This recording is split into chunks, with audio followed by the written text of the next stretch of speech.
The meteor shower lit up the night sky over New Perth Colony like falling stars.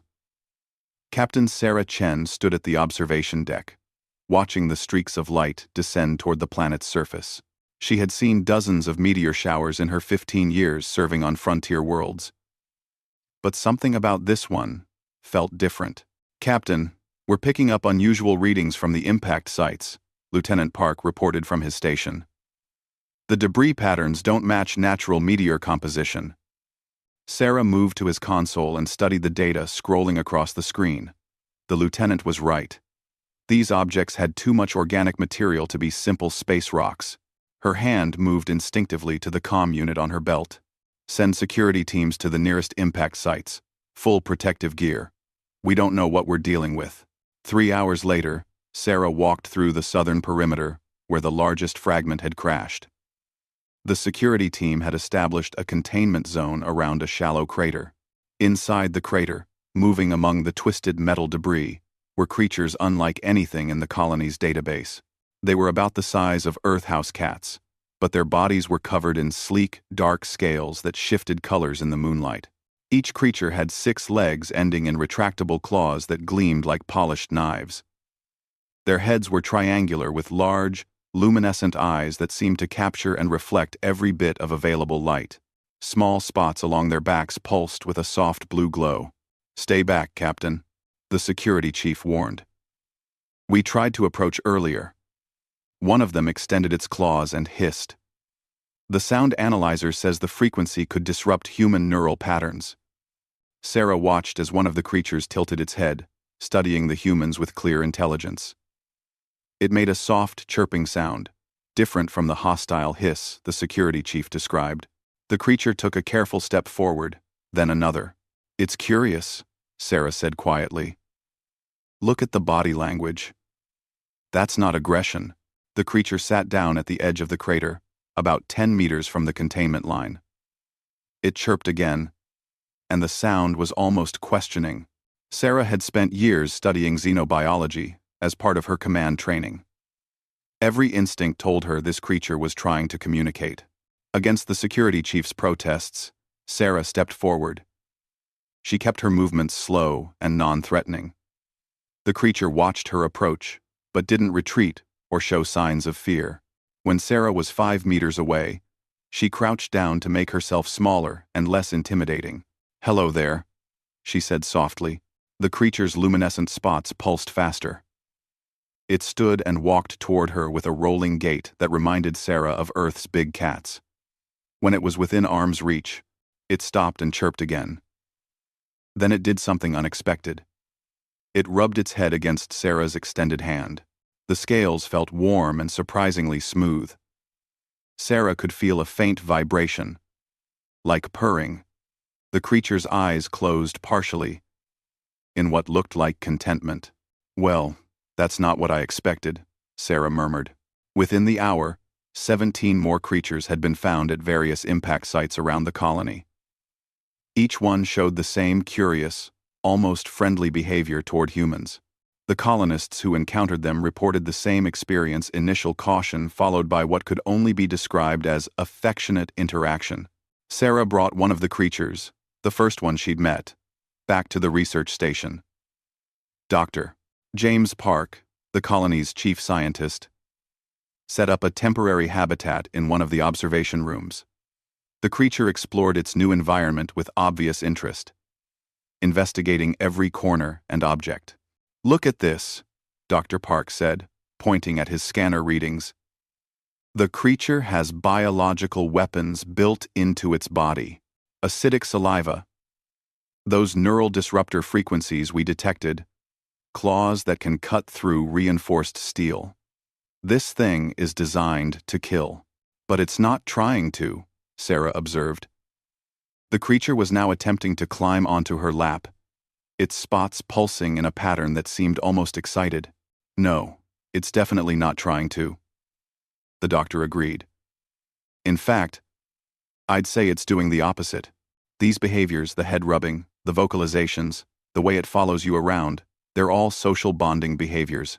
Sarah scratched behind the creature's triangular ears. It made a sound that was unmistakably pleased. Someone sent these here. The meteor casings were artificial. This was a deliberate deployment. Saying 1. F. Biological weapons? Dr. Park suggested. That would be my guess. But something went wrong with their programming. Far above the planet, in a cloaked observation ship, Krell Commander VX Ath stared at his monitors in disbelief. The mission data made no sense. The Vraxial units were performing perfectly on a technical level. All their biological systems functioned as designed. Their physical capabilities remained at peak efficiency, but they weren't killing the humans. Show me the archive footage, he ordered his second officer. Remind me what the Vraxil are supposed to do. The screen displayed recordings from the Vraxil development facility. In the clips, the creatures stalked prey species from 3 different Krell-conquered worlds. Each hunt ended the same way with swift, brutal efficiency. The Vraxil were perfect killers. They triggered terror responses in every species tested. Their appearance, sounds, and movements had been engineered to exploit deep psychological fears common to all known prey species. The humans should have been running in panic. They should have been paralyzed with instinctive dread. Instead, they were petting the Vraxil and making soft, cooing sounds. Commander, we're receiving similar reports from all deployment sites, the communications officer reported. 17 Vraxil units encountered. 0 human casualties. Current status of all units. They appear to be living with the humans. Voluntarily. 1. VX Ath pulled up the live feed from the research station. The human female, the one they'd identified as the colony's military leader, was now feeding the Vraxil small pieces of processed protein. The creature ate from her hand eagerly, its luminescent spots pulsing in a rhythm that Krell scientists had specifically designed to induce fear. The human smiled at it. Contact High Command, Vixath said slowly. Tell them we have a situation.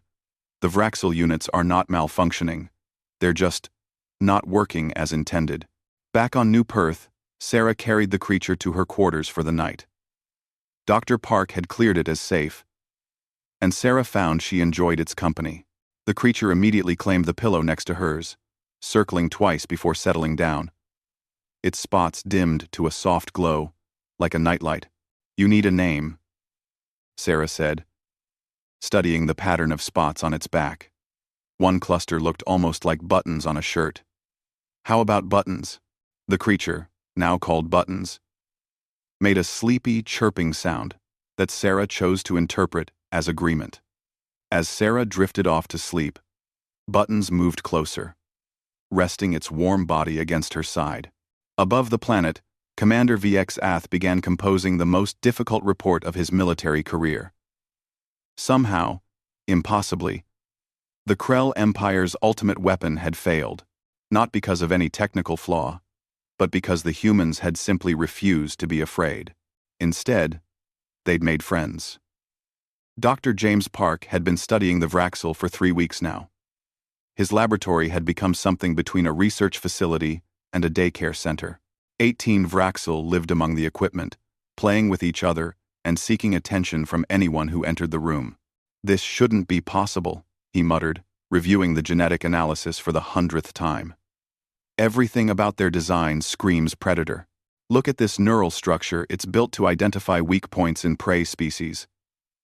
These fear response triggers should be working on us. Lieutenant Kim Min-jun, who had volunteered to help with the research, was currently lying on the floor. 3 Vraxil were climbing on his back, chirping happily. One had fallen asleep on his head. Maybe we're broken? Min-jun suggested. Maybe humans just don't have the right fear responses? No, we definitely have fear responses, Doctor, Park said. I've seen people scream at earth spiders that can't even hurt them. We're very capable of being afraid. He paused. Number 2. End quote. End quote. We're just not afraid of these. Sarah entered the lab with Buttons riding on her shoulder, a position the creature had claimed as its favorite spot. Any progress on figuring out where they came from? I've been analyzing the meteor casings, Doctor, Park pulled up a holographic display. The technology is definitely Krell. The genetic markers in the Vraxel also match Krell bioengineering signatures. They sent these creatures to us deliberately. As weapons, Sarah concluded. As weapons that don't work, Dr. Park agreed. But I think I'm starting to understand why. He changed the display to show a behavioral comparison chart.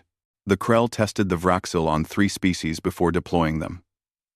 All 3 species are prey animals in their native ecosystems. They evolved to fear predators. And humans didn't, Sarah said, understanding dawning on her face. Exactly. Humans are Earth's apex social predators. We evolved to hunt, not to be hunted. Our ancestors didn't run from dangerous animals, they figured out how to tame them. Wolves became dogs. Wildcats moved into our homes and became pets. We kept snakes and spiders and all sorts of creatures that could hurt us, just because we found them interesting. Buttons chirped and rubbed against Sarah's cheek. She scratched under its chin absently. So when the Krell designed something to look scary to prey animals, Sarah said slowly, they accidentally designed something that triggers our let's make friends with it instinct instead. That's my theory, Dr. Park confirmed. These creatures were engineered to be the perfect predators. Big eyes for hunting in low light, we see that as cute. The chirping sounds meant to disorient prey, we interpret them as communication attempts. The way they follow potential victims, we think they're being loyal companions. News of the Vraxel spread quickly across human space. Within a month, similar deployments had been detected on 15 other human colonies and stations. The results were identical, every single time. On Kepler Station 442, Security Chief Marcus Webb had just finished his shift when alarms blared. Intruder in Section C, the automated system announced. Biological threat detected. Marcus grabbed his weapon and rushed to the location. He found a Vraxel in the corridor. Its scales shifted to a dark, aggressive pattern. The creature was clearly in hunting mode, moving with predatory grace toward the residential quarters where people were sleeping. Marcus stepped into its path. Hey there. Stop right where you are. The Vraxel hissed, extending its claws. Marcus felt a wave of disorientation as the neural disruptor activated. For a moment, his vision blurred and his balance shifted. Then his training kicked in. Marcus dropped to one knee and extended his hand, palm up. Easy now. Nobody needs to get hurt. The Vraxel stalked closer, clearly intending to attack. Its body was tense, ready to spring. Marcus stayed perfectly still, keeping his breathing calm and his posture non-threatening. The creature leaped. Marcus reacted on instinct, but not with violence. As the Vraxel came at him, he caught it mid-air and immediately began scratching its belly. The creature's momentum carried them both to the floor.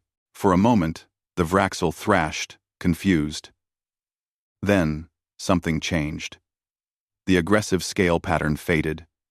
The creature's body relaxed. A deep, rumbling sound emerged from its chest, something like a purr but louder. Yeah, you're not so tough, Marcus said, continuing the belly rubs. You're just a big softy, aren't you? The Vraxel, which would later be named Tank due to its size, became Marcus's constant companion. The attack had failed before it even really began. These stories repeated across human space. Thousands of Vraxel were deployed. Thousands of Vraxel ended up adopted. The failure rate from the Krell perspective was 100%. Commander Vxath had been recalled to the Krell homeworld to explain the disaster personally. He stood before the High Command, 36 of the Empire's most powerful leaders, and tried to make them understand what had gone wrong. The Vraxel function perfectly, he explained. Every biological system works as designed. They are capable of killing humans easily. They simply choose not to. Choose? High Commander ZXN's voice dripped with disdain. They are weapons. Weapons do not choose. With respect, Commander, these weapons do. The psychological warfare elements that made them unstoppable against other species have the opposite effect on humans. Where other species see a terrifying predator, humans see a potential companion. The high command chamber filled with skeptical muttering. The concept seemed impossible to them. "Show us," TXN demanded. VXAth activated a captured human data stream. The holographic display showed dozens of video clips from human colony networks. In one, a human child hugged a Vraxil, while it purred contentedly. In another, a Vraxil competed in what humans called an agility course, jumping through hoops while humans cheered. A third showed a sleeping human family with 3 Vraxil curled up on their bed. "This is the human network content that has accumulated in the past month," VXAth explained. "The humans are not hiding our Vraxil. They are celebrating them. This particular video has been viewed by over 200 million humans." The title translates to, "Watch this adorable alien fail at being scary." The silence in the chamber was absolute. Finally, Zexen spoke. "How many Vraxil have we deployed?" "Approximately 10,000 units, High Commander." "And how many human casualties?" VXAth hesitated. 17 injuries, all minor. No deaths. All injuries occurred in the first moments of contact, before the humans befriended the units. 10,000 weapons, ZXN said quietly. 0 kills. And now, living among the humans, as domesticated animals. "Yes, High Commander. This is the greatest military failure in Krell history." VXAth had no response to that. It was simply true. Back on New Perth, Sarah sat in her quarters writing her daily report. Buttons was asleep in her lap, occasionally making small chirping sounds in its sleep. Through her window, she could see colonists walking with their own Vraxil companions. The creatures had integrated into colony life completely. "You know what's funny?" she said to Buttons, who opened one eye to look at her. "Someone out there thought you could defeat humanity. They didn't understand that our greatest strength was never weapons or technology. It was always this, our ability to make friends with anything that doesn't immediately eat us. Sometimes even things that try to." Buttons chirped and went back to sleep. Sarah smiled and continued her report, recommending that all colonies be prepared to welcome more Vraxil if additional waves arrived. She had a feeling that whoever sent these creatures wouldn't give up easily. But she also knew that every new Vraxil that arrived would end up the same way: adopted, loved, and completely ineffective as a weapon. Humanity had turned an attack into an adoption event. And somehow, Sarah suspected that was the most human thing they could have done. The emergency session of the Council of Seven was unprecedented. Representatives from the galaxy's major civilizations gathered in the orbital station above the neutral world of Axis Prime. The topic that had brought them together was spreading through diplomatic channels like wildfire: the human paradox. Ambassador Taxara of the Zenthi Collective studied the datapad before her with mounting disbelief. Her species had evolved as prey animals on a world full of predators. The idea of voluntarily living with dangerous creatures made her breathing spiracles flutter with anxiety. "Let me understand this correctly," said Councillor Vren of the Axion Republic. His species were peaceful herbivores who had achieved spaceflight through mathematical genius rather than aggression. The Krell deployed biological weapons against the humans. These weapons were designed to infiltrate and kill, and the humans adopted them as companions? "That is correct," confirmed the Krell representative, Ambassador Quinksthar. His posture showed clear embarrassment. His scales darkened to a shade that indicated shame in Krell body language. "We have deployed over 10 million Vraxil units across human space. The adoption rate is approaching 100%. 10 million. Taxara repeated, her translator struggling to convey her shock. "And how many human deaths?" 312 injuries, mostly minor scratches. 4 deaths, but 3 were from unrelated accidents where humans were trying to rescue Vraxil from dangerous situations. Only 1 death was directly caused by a Vraxil. and that unit appeared to be defective. The human family that owned it held a funeral for both the human and the Vraxil. The council chamber fell silent. Several representatives checked their translators. Certain something had been lost in translation. They held a funeral for the weapon that killed their family member? Councillor Mren of the Crystalline Concordat asked. They viewed it as a tragic accident, not an attack. Quixthar explained. The Vraxil had apparently been trying to protect the human from a structural collapse and miscalculated its strength. Tuxara pulled up video files from human networks. Her large eyes widened as she watched scene after scene of humans interacting with the Vraxil. In one clip, a human infant crawled over a Vraxil that lay patiently on the floor. In another, a Vraxil wearing some kind of colorful fabric costume competed in what appeared to be a competition for best-dressed pet. This is not possible, she whispered. These creatures have claws that can cut through steel. Acidic compounds in their saliva. Neural disruptors. My people would die of fear just being in the same room. And that, said Ambassador David Okoye, the human representative who had just entered the chamber, is exactly why they don't work on us. All eyes turned to the human. Okoye was a tall man with dark skin and an easy smile.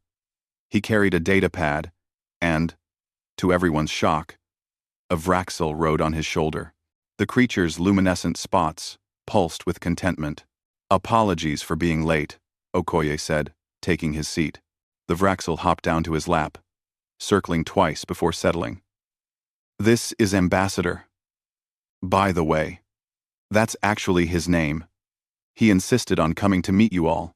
Tiara pressed herself back in her seat, her instincts screaming at the presence of a predator. Several other council members showed similar reactions. Please forgive my colleagues, Okoye said gently. Ambassador is very friendly, but I understand he can be intimidating.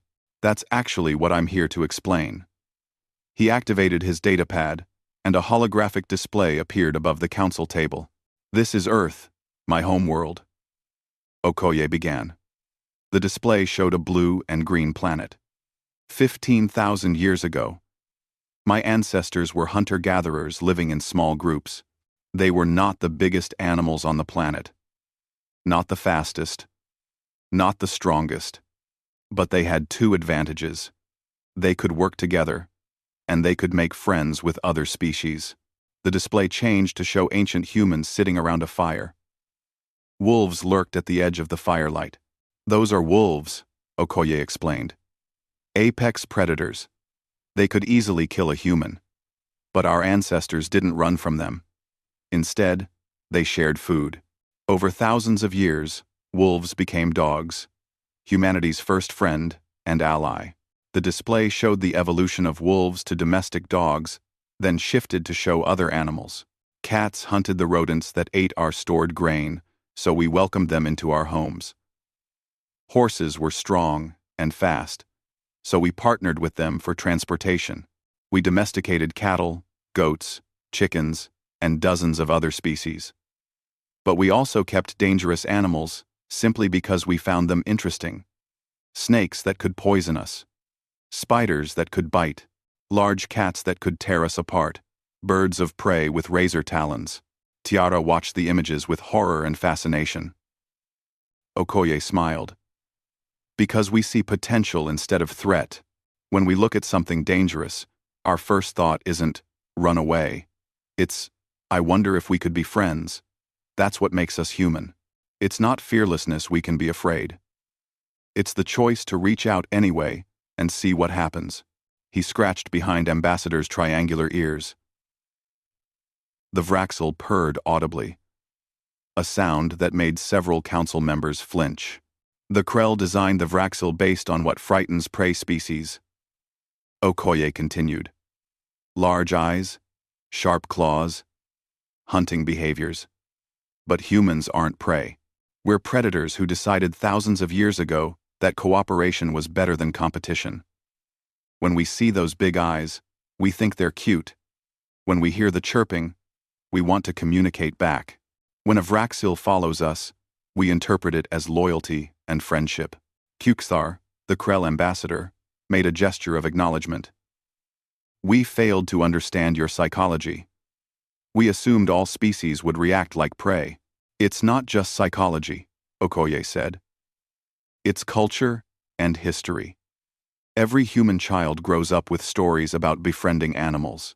We have thousands of years of tradition teaching us that dangerous creatures can become beloved companions. The Vraxil never had a chance against that kind of cultural momentum. The display changed to show current statistics. As of this morning, there are 10.3 million Vraxil living in human space.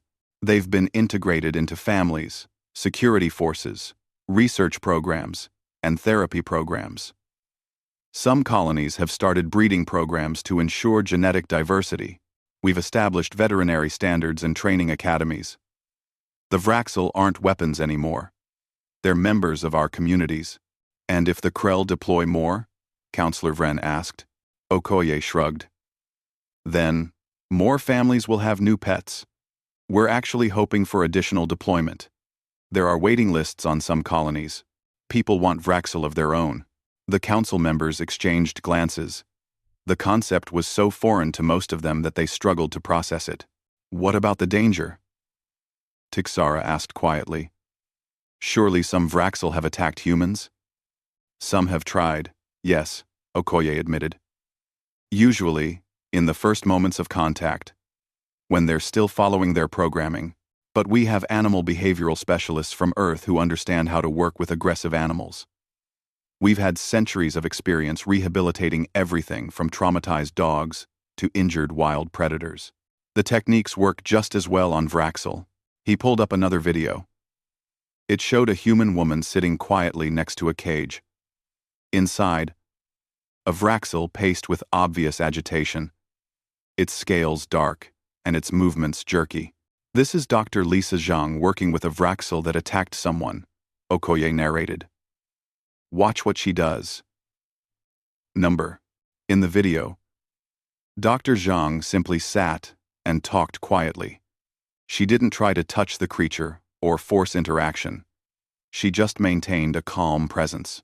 Over the course of the sped-up video, which compressed 3 weeks into 3 minutes, the Vraxil's behavior gradually changed. The pacing slowed. The scales lightened. Eventually, the creature approached the cage door when Dr. Zhang arrived. By the end, it ate from her hand. Patience and understanding, Okoye said. That's how we handle dangerous animals. We don't destroy them. We work to understand them and help them feel safe. Once they feel safe, they usually choose cooperation. Counselor Mren's crystalline form chimed thoughtfully. So the Krell's weapon program has actually created a bridge between their species and yours. Exactly, Okoye agreed. Which brings me to the real reason I'm here. This weapons deployment was a failure. But it doesn't have to be a disaster. We propose a different approach. Cultural exchange. The Krell learn about human psychology and our history of animal companionship. We learn about Krell bioengineering and their perspective. The Vraxil become ambassadors between our peoples instead of weapons.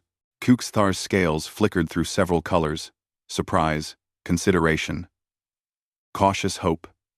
You would forgive an attempt to deploy biological weapons against your people? You gave us millions of new friends, Okoye said with a grin. From our perspective, you accidentally did us a favor. Yes. We'd prefer future first contacts to start with talking instead of attempted assassination. But we're willing to move forward if you are. We cave to the place. Ambassador watched the proceedings with intelligent eyes, its luminescent spots pulsing in a steady, calm rhythm. Tixara found herself staring at the creature. It was still frightening to her instincts, but she was beginning to understand what the humans saw in it. Perhaps, she thought, there was something to learn from humanity's unusual approach to danger. They didn't see the universe the way her people did. Where the Zenthi saw threats, humans saw opportunities for friendship. It was a strange way to view the universe. But given that humanity had survived and thrived on a death world full of predators by making friends with those same predators, perhaps it was also a very effective way. The vote was unanimous. The council would support the human Krell Cultural Exchange Program. As the session ended and representatives filed out, many of them gave the Vraxil on Okoye's shoulder a wide berth, but a few, very carefully, reached out to let it sniff their hands. It was a start. The Krell War Council convened in the deepest chamber of the Imperial Palace. Emperor HFY sat upon the ancient throne, his scales displaying the deep crimson of barely controlled fury. Around him stood his advisors, each one aware that the Empire faced a decision that would shape its future. 10 millions Vraxil, the Emperor said, his voice cold and precise. Our greatest biological weapon. A decade of research. Countless resources. And the result is that humanity has gained 10 million new pets. War Matron KXath stepped forward, her scales showing the aggressive patterns of a warrior ready for combat. We should have used conventional forces from the start, my Emperor. The Vraxil failure has made us look weak. Let me take the battle fleet to human space. We will show them the true might of the Krell Empire. And what will we gain? Intelligence, Chief Corvin asked. His scales were mottled with the colors of deep thought. The humans now have millions of Vraxil, bonded to their families. Each Vraxil retains its combat capabilities. We would be sending our forces against an enemy that has unknowingly created a defensive network using our own weapons. The Vraxil would never fight for humans against their creators, Cakezath protested. Corvin activated a holographic display. It showed footage from a mining accident on human colony Kepler 186F. In the video, a tunnel had collapsed, trapping 3 human miners. While rescue teams worked to clear the debris, a Vraxil had squeezed through a gap too small for humans. The creature emerged minutes later, guiding the trapped miners to safety through an alternate route it had found. Watch what happens next, Corvin said. In the video, one of the rescued miners hugged the Vraxil, tears streaming down his face. The creature's luminescent spots pulsed with what Krell scientists recognized as contentment and attachment. That Vraxil chose human lives over its own safety, Corvin continued. We have documented thousands of similar incidents. The Vraxil have bonded with humans on a psychological level we did not anticipate. If we attack human colonies, the Vraxil will defend them. We would be fighting our own creation. Emperor KXVAR made a sharp gesture for silence. Then we deploy the prime units. The original prototypes. They were never mass-produced because they were too aggressive, too dangerous even by Vraxil standards. If any unit can resist human influence, it would be them. Quote, 3 days later, the prime units were deployed to Prometheus Station, the most isolated human research outpost. The station housed only 50 researchers and had minimal defensive capabilities. It would be the perfect test of whether the prime units could succeed where others had failed. Dr. Lisa Zhang was examining soil samples from a nearby moon when the alarms activated. Her assistant, Dr. James Crawford, rushed into the laboratory. Lisa, we have a situation. 3 unknown creatures just breached the outer hull. They match the Vraxil profile, but they're larger and moving differently. Lisa grabbed her scanner and headed toward the breach site. Security had already set up barriers, but the creatures had torn through the first 2 with ease. These Vraxil were bigger than the ones she'd seen in reports from other colonies. Their scales were almost black, and their movements were precise and calculated in a way that suggested higher intelligence. One of them had cornered Dr. Sarah Martinez against a wall. As Lisa watched, Sarah tried the standard approach that worked with other Vraxil. She extended her hand and spoke softly. The prime unit hissed, and the sound was different from normal Vraxil vocalizations. It was deeper, more threatening, and entirely serious. Sarah, back away slowly, Lisa called out. These ones are different. No, nosy, but it was too late. The prime unit lunged. Sarah screamed as claws raked across her arm. Security personnel fired stun rounds, but the creature's scales absorbed most of the energy. It took 3 more shots to finally bring the prime unit down. The other 2 prime units retreated to a storage bay, where they barricaded themselves among the supply containers. Medical teams rushed Sarah to the infirmary. Her injuries were serious but not life-threatening. The creature had pulled back at the last moment, as if testing rather than truly attacking. Lisa stood outside the storage bay, studying the scans. The two remaining prime units were pacing inside, their patterns suggesting high stress and confusion. Unlike the other Vraxel that had come to human space, these creatures showed no curiosity about humans, no playful behaviors, no attempts at communication. "They're scared," she said quietly. "They attacked Dr. Martinez," the security chief replied. "They're dangerous." "They're both," Lisa corrected. "Look at the behavioral patterns. They're not hunting. They're defending. These creatures have never learned to trust anything." She pulled up the prime unit's creation records that the Krell had reluctantly shared as part of the cultural exchange negotiations. What she read made her heart sink. They were kept in isolation from birth, she explained to the team that had gathered. Never socialized with others of their kind. Trained only to attack. They don't know how to be anything except weapons because that's all they were ever taught. "So what do we do?" Dr. Crawford asked. "We can't just release them." "No," Lisa agreed. "But we can try to teach them what other Vraxel learned naturally. That humans aren't prey. That it's safe to accept care and companionship." The head of security crossed his arms. "Dr. Zhang, with respect, one of these things already sent a researcher to the medical bay. I'm not risking more injuries." "Zhang, Dr. Zhang, AP, then we take proper precautions," Lisa said firmly. "We've rehabilitated aggressive animals on Earth for centuries. Traumatized dogs, abused horses, injured wild predators. The principles are the same. Patience, consistency, and respect for the animal's boundaries." Over the next 2 weeks, Lisa worked with the prime units. She started by simply being present near the storage bay, without trying to interact. She talked to them through the door, her voice calm and steady. She established routines, arriving at the same times, bringing food, never making sudden movements. The larger of the two prime units, which the staff had started calling Grump, showed the first signs of change. It stopped pacing when Lisa arrived. Its scales lightened slightly from pure black to a dark gray. When Lisa slid food through the door slot, Grump waited until she'd moved away before approaching. But at least it accepted the food. The breakthrough came on day 16. Lisa was sitting outside the storage bay, eating her own lunch and talking about nothing important.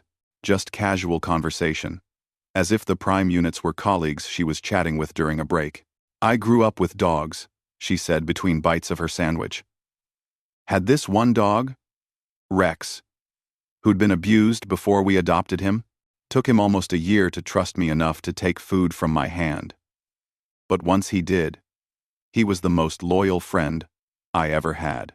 Something changed in the storage bay. The sounds of movement stopped. Lisa could feel attention focused on her, though she couldn't see the prime units through the solid door. The thing about Rex was, nobody had ever shown him kindness before, she continued. So when we proved we wouldn't hurt him, it meant everything. He'd been taught that humans were dangerous. We had to teach him something new. A soft sound came from inside the bay. Not a hiss or a growl. Something questioning, almost curious. Lisa stood slowly and approached the door slot. "I'm going to put some food here. You can take it or not. Your choice, Grump." She placed strips of protein through the slot, then returned to her spot against the opposite wall. Minutes passed. Then a dark shape moved toward the slot. Grump sniffed the food cautiously, then looked through the narrow opening directly at Lisa. Their eyes met. Lisa stayed perfectly still, keeping her expression neutral and calm. After a long moment, Grump took the food.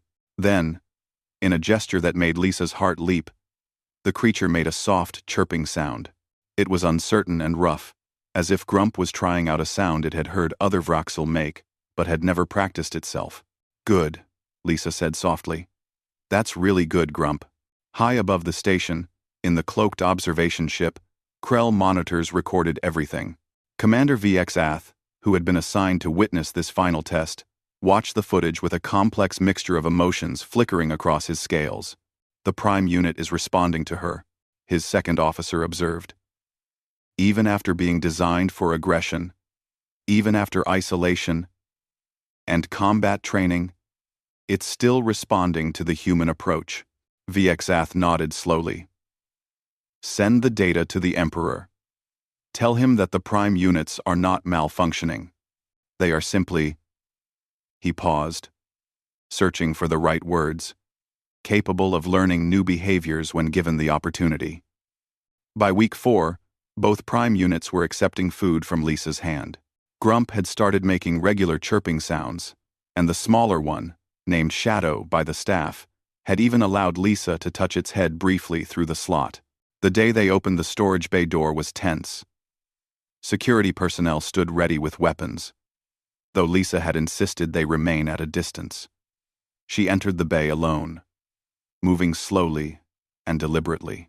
Grump and Shadow watched her from the far corner. Their scales showed wariness but not aggression.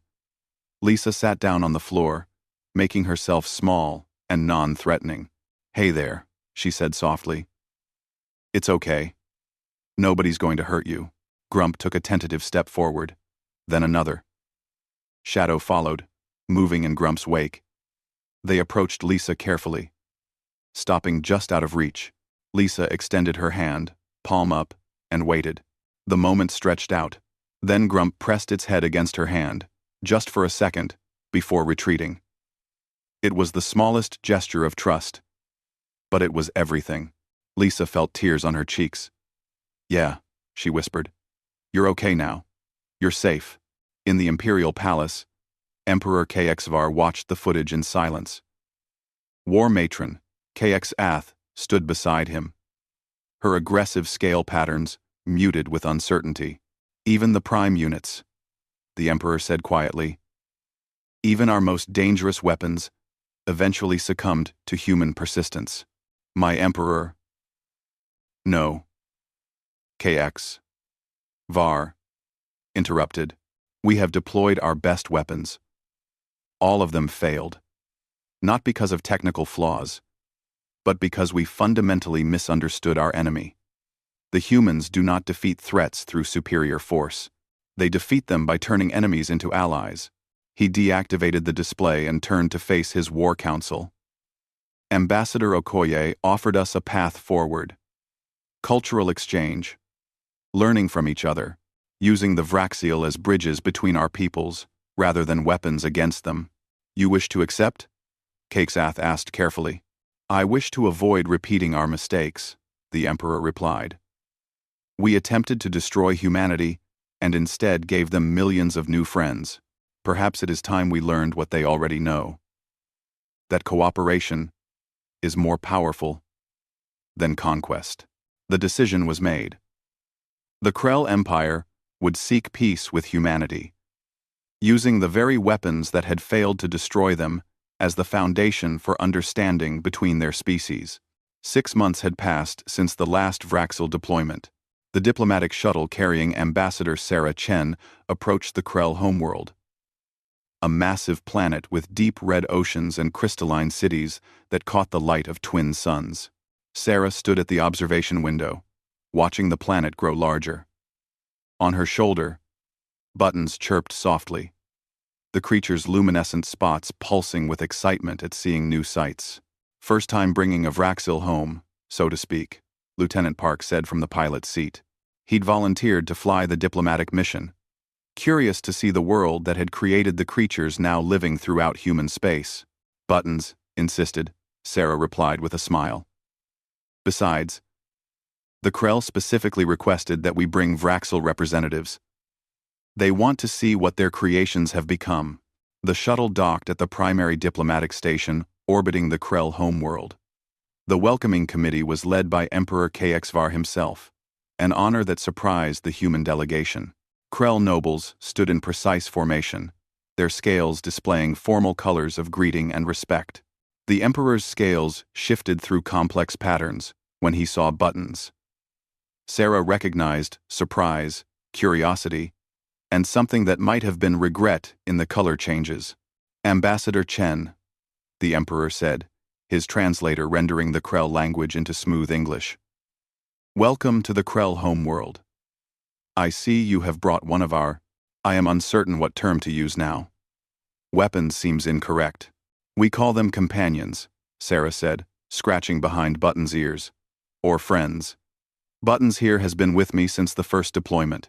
He's saved my life twice, keeps me company on long shifts, and has become something of a diplomat himself." The Emperor extended a clawed hand hesitantly. Buttons sniffed it curiously, then rubbed his head against the scaled palm. The Emperor's scales flickered through a rapid sequence of colors that the translator struggled to interpret. "It displays affection even to me," the Emperor said quietly. "To the one who ordered its creation as a weapon against your people." "Buttons doesn't hold grudges," Sarah replied. "That's not how Vraxial think. They live in the present moment and judge each being by how they're treated now, not by past actions they don't understand." The formal negotiations took place in the Grand Chamber, a massive room with walls that seemed carved from single enormous crystals. The human delegation sat across from the Krell leadership, with Buttons and 3 other Vraxil that had accompanied various human diplomats sitting nearby. The Krell War Matron, KX8th, spoke first. Her scales showed colors of acknowledgement and acceptance. "We attempted to deploy biological weapons against humanity. By all rights, you could demand reparations, or even declare war. Yet you come here, offering peace and cooperation. We do not understand this." Ambassador David Okoye, who had also made the journey, leaned forward. "War Matron, may I ask you a question? What did you hope to gain by deploying the Vraxil?" "Control of human space," Cakesath answered honestly. "Elimination of a potential rival before you grew too powerful. Strategic advantage in this region of the galaxy." "And what would have happened after humanity was gone?" The War Matron's scales showed confusion at the question. "The Krell Empire would have expanded into human territory. We would have claimed your resources and your worlds. And then what?" Okoye pressed. "You would have been surrounded by species who witnessed you destroying an entire civilization. Species who would always wonder if they were next. You would have gained territory, but lost trust. You would have created a galaxy united against you through fear." The words hung in the air. Emperor KXVAR's scales shifted to colors of deep thought. "Humanity learned a long time ago that conquest creates enemies," Okoye continued. "But cooperation creates allies. Yes, you tried to destroy us. But you failed. And in failing, you gave us something valuable. The Vraxil have enriched human life in ways we never expected. They've become members of our families, our communities. Why would we start a war over a gift, even if that wasn't your intention?" Sarah stood, and Buttons jumped to the table, walking across it toward the Emperor. The Krell nobles tensed, but the Emperor remained still as the Vraxil approached. Buttons sat directly in front of the Emperor and chirped expectantly. "He wants you to pet him," Sarah translated. "That's how Vraxil ask for affection." Head tilted, direct eye contact, sitting within reach. The Emperor hesitated, then carefully placed his hand on Buttons' head. The Vraxil purred, leaning into the touch. Around the chamber, other Vraxil had approached Krell diplomats, displaying the same trusting behavior. "This is what we want to help you understand," Sarah said. "You created the Vraxil to exploit fear and weakness in prey species. But humans aren't prey. And we respond to threats differently than you expected. When we see something dangerous, our first instinct is to ask, can we make friends with it? Not." She activated a holographic display showing scenes from Earth's history. Humans with wolves around campfires. Ancient peoples riding horses. Children playing with dogs. Cats lounging in homes. Birds perched on shoulders. Every single one of these animals could harm humans, Sarah explained. Many of them did, at first. But we didn't respond with extermination. We responded with patience and understanding. We learned their languages, understood their needs, and built relationships based on mutual benefit. The display shifted to show modern scenes. Search and rescue dogs finding survivors in disaster zones. Therapy animals comforting sick children. Service animals helping disabled individuals navigate the world. Guard dogs protecting families. When you domesticate an animal, when you truly partner with another species, both sides benefit, Sarah continued. The dogs get food, shelter, and care. We get loyalty, companionship, and help with tasks we struggle to do alone. It's cooperation, not domination.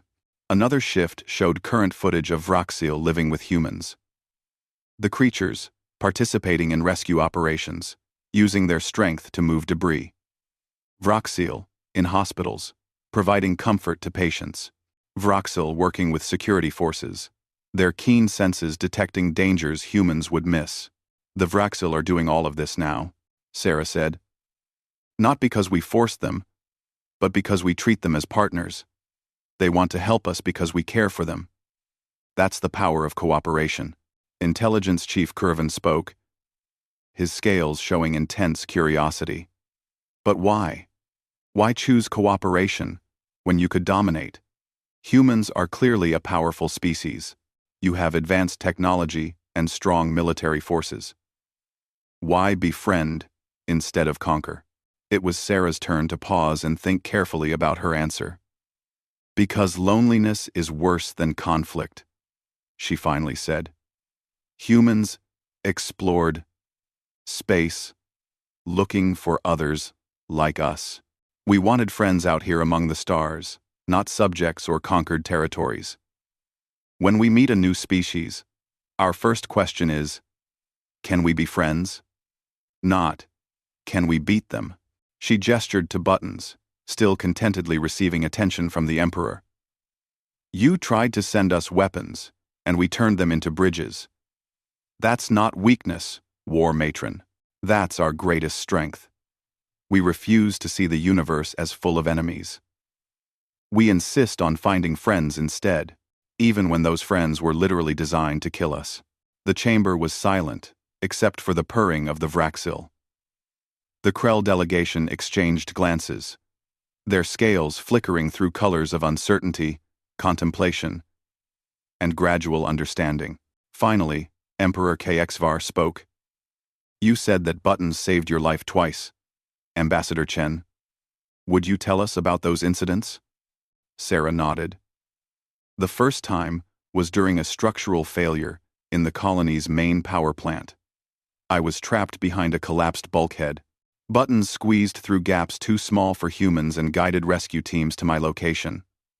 The second time was during a raid by pirates. Buttons detected the intruders before our sensors did and woke me up. His warning gave us time to mount a defense. The creature that was designed to kill you instead preserved your life, the Emperor observed. And you feel gratitude rather than suspicion? Of course, Sarah said, surprised by the question. Buttons is my friend. He's chosen to stay with me, to help me, to be part of my life. Why would I be suspicious of that? The Emperor's scales shifted to a color pattern that the translator marked as profound realization. Because we would be. If a weapon ceased functioning as intended and turned to help its target, we would assume malfunction or deception. We would never consider that it had simply chosen a different path. Maybe that's the real difference between our species, Okoye suggested gently. Humans believe in the possibility of change.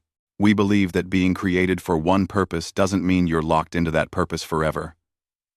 The Vraxil were made as weapons, but they don't have to remain weapons. They can choose to be something else.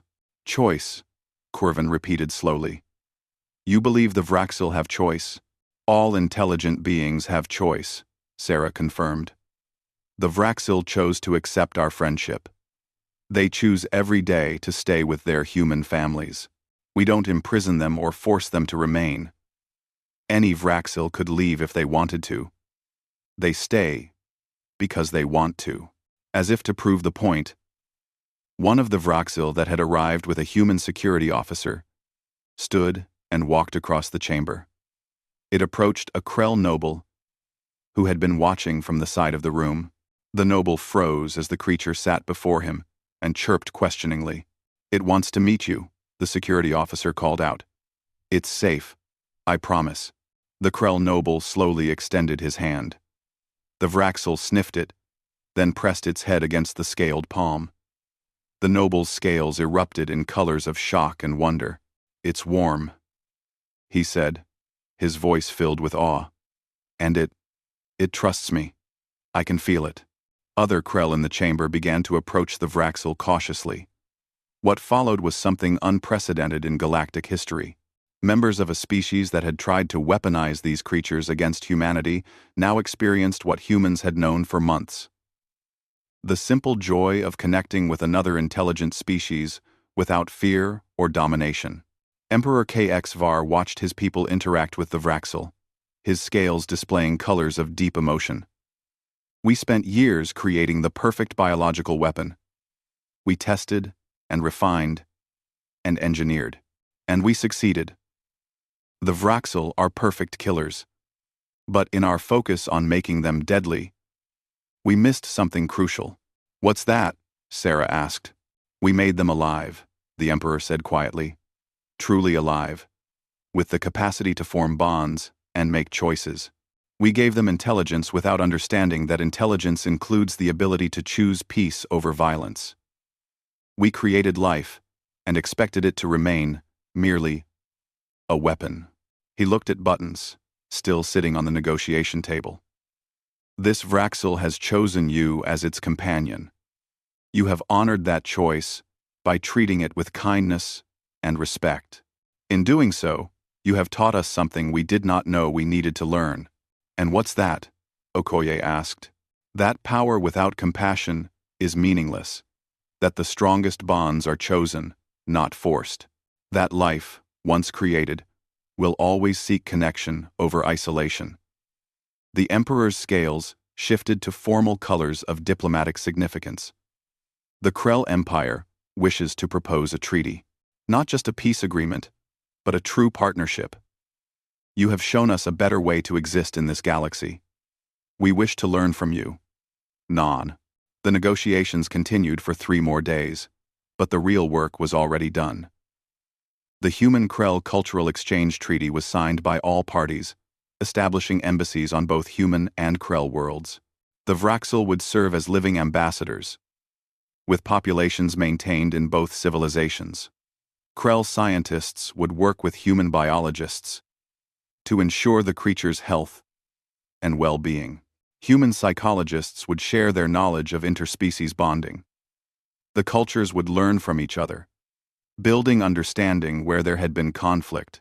The final ceremony took place in the Imperial Gardens, a vast space filled with crystalline plants that sang in the wind. Emperor HFY and Ambassador Chen stood together, with Buttons sitting between them. Behind them, hundreds of Krell and humans mixed freely, many with Vraxil companions at their sides. "There is a phrase in human language I have learned," the Emperor said. "A blessing of sorts. May I share it?" "Please," Sarah encouraged. "May the bridges we build today carry us into a better tomorrow." The Emperor placed one hand on Sarah's shoulder and the other on Button's head. "You came to our world without weapons, bringing only the creatures we tried to use against you. You showed us that the deadliest weapon in the galaxy is not bioengineered killing machines or advanced technology. It is the simple willingness to reach out in friendship, even to those who meant you harm." Sarah smiled. "That's what humans do. We find friends in unlikely places. We believe that understanding is stronger than fear, and that cooperation beats conquest every time. You tried to defeat us with weapons. Instead, you taught us that we're not alone in the galaxy, that there are others out here who can learn and grow and change." The ceremony concluded with a sight that would have seemed impossible months earlier. Krell children approached Vraxil nervously, following the careful instructions of human handlers. The children learned to let the creatures sniff their hands, to speak softly, to show respect for the Vraxil's boundaries. And one by one, the Vraxil responded, with chirps and purrs and gentle head rubs. A young Krell named Toxin was particularly hesitant, his scales showing fear colors even as he tried to be brave. A Vraxil named Spark approached him slowly, reading his nervous body language. Instead of overwhelming the child, Spark simply sat nearby and waited. The boy watched the creature for several minutes before cautiously extending his hand. When Spark pressed its head into the boy's palm, Tixen's scales erupted in colors of pure joy. "It likes me," he said with wonder. "It chose me." "Yes," his parent confirmed, scales showing pride and surprise. "It chose you." That moment, repeated hundreds of times across the gardens, marked the true beginning of peace between the Krell and humanity. Not because of treaties or diplomatic agreements, but because beings from both species were learning the same lesson. Buttons had taught Sarah all those months ago. That friendship, freely given and honestly earned, is worth more than 1,000 victories in war. As the twin suns set over the Krell homeworld, Sarah sat with Buttons in her lap and watched the festivities. The Emperor approached and settled beside her, a rare informality for the Krell leader. "I have a question, Ambassador Chen, one that has troubled me." "Ask anything," Sarah replied. "If the Vraxil had worked as intended, if they had killed humans as designed, would you have responded with war?" Sarah considered the question carefully. "Yes," she finally said. "We would have defended ourselves, but I don't think it would have led to endless conflict. Eventually, we would have found a way to talk instead of fight. That's who we are. We always look for the path to peace, even with enemies, even with those who tried to destroy you." "Especially with them," Sarah confirmed. "Because if we can turn an enemy into a friend, we've won twice. We've gained an ally and proven that peace is possible. That's worth fighting for. Not fighting against someone, but fighting for the chance to understand them." The Emperor's scales showed acceptance and perhaps a touch of admiration. "The galaxy will be a different place with humanity in it. A better place, I think. We'll do our best," Sarah promised. "With friends like the Krell and companions like these." She hugged Buttons gently. "We're going to build something amazing together." On her shoulder, Buttons chirped agreement. The creature that had been engineered to destroy humanity had instead become the foundation of an unprecedented alliance, and in doing so, had taught both species that the path to the future was paved not with weapons, but with open hands and willing hearts. The Krell had tried to send death to humanity. Humanity had responded with friendship. And in that simple exchange, everything had changed. The stars above burned bright, witnesses to the beginning of something new. Not conquest or domination, but genuine partnership. Two species, so different in origin and instinct, learning to walk forward together into an uncertain but hopeful future. All because humanity had looked at creatures designed to kill them and decided to offer belly rubs instead. It was, perhaps, the most human thing they could have done. And it had made all the difference.